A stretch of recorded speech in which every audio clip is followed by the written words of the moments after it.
Bonjour, aujourd'hui on va faire les lasagnes forestières. Alors il vous faut 4 paquets de 250 grammes de champignons bruns de Paris. Alors on commence par prendre les pieds, les émincer finement. Et puis on coupe les chapeaux de travers. Il faut qu'ils soient tous à peu près de même taille. Puis on les met à cuire dans un sautoir avec un filet d'huile. On laisse le couvercle jusqu'à ce que ça bout. Voilà, ça bout. On enlève le couvercle. On va laisser s'évaporer l'eau et griller les champignons aussi. Pendant ce temps, on émince des oignons. Il vous en faut 225 grammes. On peut arrêter la cuisson des champignons quand ils sont grillés, quand il y a presque plus de jus dedans. C'est là qu'ils sont le plus savoureux. Alors on décongèle un peu de sauce tomate. On va mettre qu'une couche de sauce tomate. Au fond d'un plat à gratin, on met un tout petit peu de sauce tomate.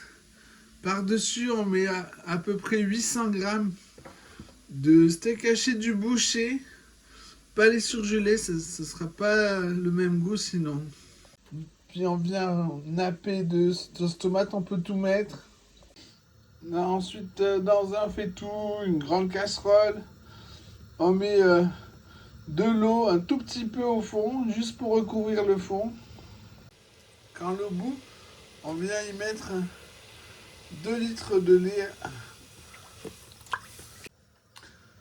On met pas tout, on garde un peu des 2 litres pour diluer de la maïzena qu'on ajoutera quand ça bout. Dans un petit plat, on met suffisamment de maïzena pour lier la béchamel. On y ajoute le lait qu'on a gardé exprès. On vient fouetter jusqu'à ce que ça accroche plus au fond. On ajoutera ce mélange des maïzena dans le lait bouillant petit à petit, en attendant que ça rebout, avant d'en remettre, voir si c'est assez épais ou pas. Voilà, ça rebout et c'est assez épais. On peut éteindre le feu. Dedans, on commence par mettre les oignons, puis les champignons.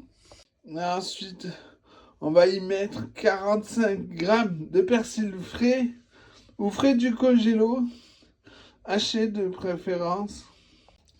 Ensuite, on sale, on poivre, on mélange, on goûte, on recommence si nécessaire. Après, sur les steaks et la sauce tomate, mais les pâtes, on vient recouvrir de béchamel,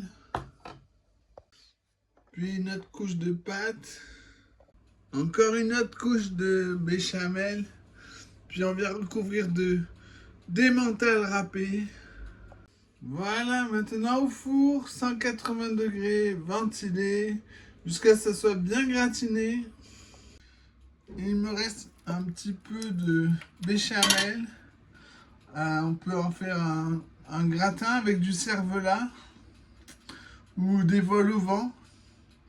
Bon appétit!